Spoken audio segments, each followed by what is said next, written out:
Seja bem-vindo, fiscal de contrato. Seja bem-vindo. Esse é um vídeo onde eu vou mostrar para você, que é fiscal de contrato administrativos, 11 coisas que você deve fiscalizar, tá? E no próximo vídeo eu vou falar de mais coisas, mas nesse vídeo aqui eu vou falar de 11 coisas que você deve fiscalizar. É muito importante você rotineiramente estar olhando esses pontos que eu vou falar para você. Se você já gostou do vídeo, curte esse vídeo, inscreva-se aqui no nosso canal, tá? Ative as notificações e esteja sempre presente. Vamos lá. Primeira coisa que você, como fiscal de contrato, deve ter cuidado é com o controle de acesso de pessoas, equipamentos, veículos, ferramentas, materiais que está entrando basicamente aí onde você trabalha, tá? Então, já parou para pensar a quantidade de carro que entra, de carro que sai? Será que alguém não está saindo com alguma coisa? Será que alguém não está entrando com alguma coisa que não pode entrar? Então é muito importante você ter essa clareza. Tudo que entra precisa ser catalogado, né? Precisa ser comprovado e tudo que sai, igual a fiscalização, né, rodoviária. Se algum caminhão está carregando alguma coisa, vem cá, cadê a nota fiscal disso aí? Então, ele verifica a nota fiscal. Por quê? Porque pode ser alguma coisa roubada, pode ser algo que foi obtido de forma indevida. Então, você precisa garantir que tudo que entra ou que tudo que sai do site, né, assim como a polícia rodoviária está vendo, se é legal, tá? Então, primeira coisa que você deve olhar, mas não só equipamentos, não só ferramentas, mas pessoas também. Será que as pessoas que estão entrando, elas podem entrar? Será, por exemplo, o Detran, quando fiscaliza na rua, será que a pessoa que está dirigindo o carro pode dirigir? Será que está habilitada? Então você precisa ver se as pessoas que estão trabalhando no seu contrato estão habilitadas para trabalhar no seu contrato. Se aquela pessoa ali pode trabalhar, tá? Então, primeira coisa, controle acesso de pessoas, equipamentos, veículos e ferramentas. Controle tudo que entra e que sai. Segundo, você precisa verificar se as pessoas que trabalham no seu contrato atendem os requisitos antes delas iniciarem suas atividades, seja da contratada principal ou da subcontratada. Por exemplo, você tem um contrato aí, você é fiscal de um contrato. O contrato tem os requisitos. Você precisa ler o seu contrato e saber se os colaboradores atendem à lei, se está com os treinamentos de NR, que é lei, válidos. Por exemplo, um eletricista precisa de NR10. Não é nada a ver com o contrato, é lei. E todo contrato está debaixo da lei. Então você precisa ver se as pessoas atendem os requisitos contratuais, os requisitos legais, tá? Se as pessoas podem trabalhar no contrato. Então você precisa ver os requisitos antes da pessoa trabalhar, tá? Então leia as leis e leia o contrato e veja se a pessoa pode trabalhar aí. Terceiro ponto, subcontratação. Por exemplo, você é fiscal de um contrato. Dentro de um contrato pode permitir subcontratação. Por exemplo, às vezes a empresa, a contratada principal, não tem aquela expertise, não é, de executar tudo. E aí tem uma parcela lá que pode subcontratar. Você precisa ter cuidado, ver no seu contrato se essa subcontratada ela tem expertise. Já imaginou? Você lá na sua casa chamou João para João fazer um serviço. E João, por alguma razão, pediu para Pedro fazer esse serviço. Será que Pedro sabe fazer o serviço mesmo? Será que João chamou Pedro para ajudar? Mas será que Pedro sabe? Será que Pedro tem conhecimento? Então, basicamente, é mais ou menos assim, tá? Você faz um acordo com a pessoa, essa pessoa contrata a outra. Será que essa outra pessoa ela tem competência, tem expertise? Ela tá ok? Então é basicamente isso. Às vezes eu chamo alguém para fazer um serviço, né, lá em casa de alvenaria ou de alguma. Aí daqui a pouco tem outra pessoa lá trabalhando. Vem cá, essa pessoa sabe? Aí você, eita, essa pessoa sabe, ela entende do que está fazendo. Então é mais ou menos isso, a contratada e a subcontratada. Você precisa saber se a subcontratada ela tem expertise. Então essa é o terceiro ponto.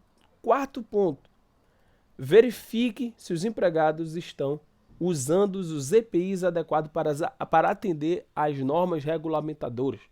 Então, se o empregado da contratada está trabalhando, você precisa saber se ele está atendendo às normas regulamentadoras, também conhecida como NRs.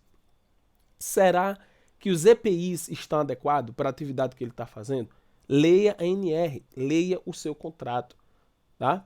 Então tem NR para tudo, tá? Então, obviamente que as NRs são mais gerais e de forma detalhada isso está nos contratos, está nos procedimentos das empresas, mas você precisa conhecer a NR. Ninguém pode questionar a NR, tá? Então é lei, então ele tem que atender, beleza? Então, vá ver se os seus empregados estão atendendo a NR. Quinto ponto, você precisa conhecer como funcionam os padrões de onde você trabalha para orientar os trabalhadores da contratada a segui-los. Então vamos supor, você chamou alguém para trabalhar na sua casa. Ele está dentro da sua casa. Ele não pode chegar colocando o pé em cima da mesa. Ele não pode chegar e deitar no sofá. Ele precisa seguir. Ele pode até fazer isso na casa dele, mas na sua casa, suas regras, tá? Na sua casa, as suas regras. É igual filho. O filho vai para casa do amigo, aí faz isso, faz aquilo, aí quer fazer em casa. Não, na minha casa, as minhas regras. Na casa do vizinho, as regras do vizinho. Na casa do amigo dele, as regras do pai do amigo dele. A mesma coisa, a contratada chegou para trabalhar lá, os colaboradores têm que atender. Muitas vezes traz vício de outro lugar.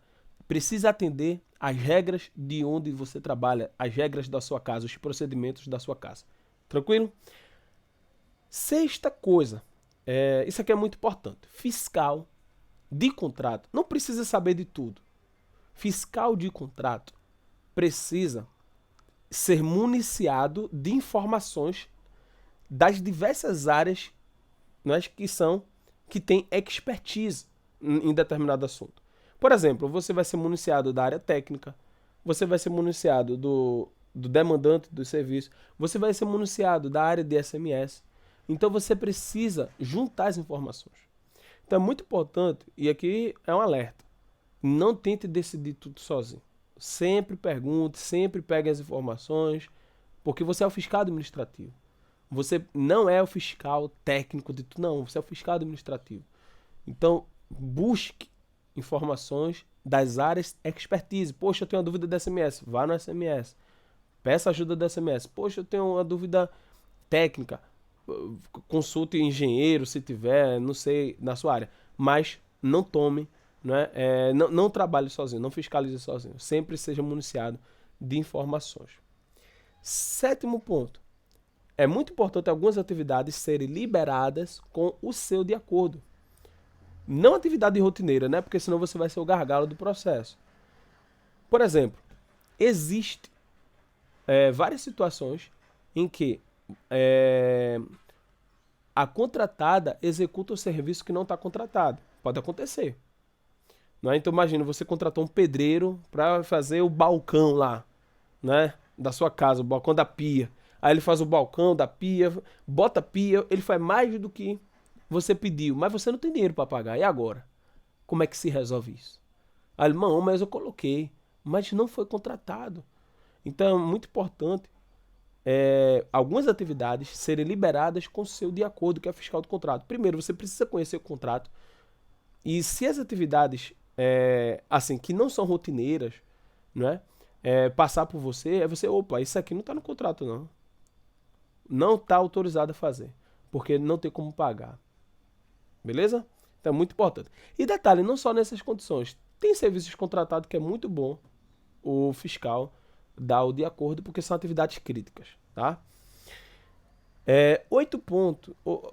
Oitava coisa, né, que eu quero falar. Verifique se a situação humanitária está sendo atendida. O mínimo é a NR. Então, por exemplo, tem contratada que parece que está dando condições, desculpa a expressão, mas a um animal, ao invés de um ser humano. Coloca as pessoas para trabalhar a céu aberto. Inclusive tem um NR para isso. E não coloca um banheiro, não coloca água, não coloca uma sombra. Então, a situação humanitária, os requisitos mínimos é a NR. Não tem que abrir mão, é lei. Você pode chegar, olha, a NR fala isso, você é obrigado a fazer. Tá? Então, é muito importante você olhar para as pessoas como seres humanos. E quando eu falo, você é fiscal do contrato mesmo. Poxa, apanhar. A gente precisa ter empatia, precisa olhar, poxa, se eu estivesse no lugar dele, né? Eu gostaria de estar ali. Poxa, quer que a lei. Como é que eu posso cobrar dentro da lei para que ele tenha uma condição melhor? Então, basicamente é isso. Cobre com a NR. E detalhe, leia o contrato. Às vezes o contrato ele tem restrições, não é? Ele tem requisitos que a contratada deve atender, que vai beneficiar, né, o colaborador. Aí você vai lá e exige. Nona coisa que eu quero falar. Identificação dos trabalhadores. Farda, crachá. Então você precisa saber quem é que está dentro da sua casa, né? Então imagina, tem 100 pessoas lá, e aí? Todo mundo sem farda, ninguém está identificado. Aí é ruim quando acontece, mas acontece acidente. De que empresa vai mexer no equipamento. Será que ele pode mexer naquele equipamento lá na área? Vai fazer alguma atividade, vai mexer na rede elétrica. Será que ele pode mexer? Então, é muito importante saber saber de qual empresa, né? Aquela pessoa faz parte, tá? Muito importante. As pessoas precisam ser identificadas. Décima coisa que eu quero falar. Treinamentos. Então a gente falou muito de NR aqui. Mas as pessoas precisam ser treinadas nas normas regulamentadoras dentro da sua atividade. Por exemplo, se a pessoa for trabalhar com andaime, tem um NR para isso, trabalho em altura. Se a pessoa for trabalhar com eletricidade, tem um NR para isso, NR10. Se a pessoa for trabalhar operando equipamento, tem NR para isso. Acho que é NR12, né? NR12 é 11, acho que é NR12. Enfim, para cada atividade tem um NR específico, né? Então, muito importante as pessoas serem treinadas e a contratada precisa comprovar através de um documento assinado, validado, que aquela pessoa foi treinada. Tranquilo? E a 11ª e última coisa que eu quero falar nesse vídeo é: faça o tratamento das ações de uma forma rápida. Converse, troque mensagem, faça ligações. Tudo pelos meios acordados entre a contratante e a contratada. Por exemplo, você tem um problema. Não espera. Eu vou mandar um e-mail para vai me responder amanhã. Tenta ligar. Liga, responde já na hora. Ou então vá lá com a pessoa, fala, vai lá, sai do computador. Se você pode chegar lá e falar pessoalmente, fala pessoalmente. Se você pode ligar, ligue. Se a única forma for mandar e-mail, mande. Mas sempre procure o meio de resolver as coisas mais rápido. Por quê? Em um contrato, se você perde tempo, o contrato ele tem data de início e data de conclusão, né? E fim. Então, se você demorar nas ações, infelizmente, o que é que vai acontecer? É dinheiro, tempo, é um serviço que deixa de ser prestado, enfim. Faça as ações de forma rápida. Então é isso. Espero que você tenha gostado desse nosso vídeo. 11 coisas que todo fiscal de contrato deve fazer. No próximo vídeo eu vou falar de 16 coisas. Gustavo, ainda tem mais coisas? Tem mais coisas. É muito importante você assistir o próximo vídeo, porque senão você vai ficar sem saber. Tranquilo? Clica aí no botão de like e eu te espero no próximo vídeo.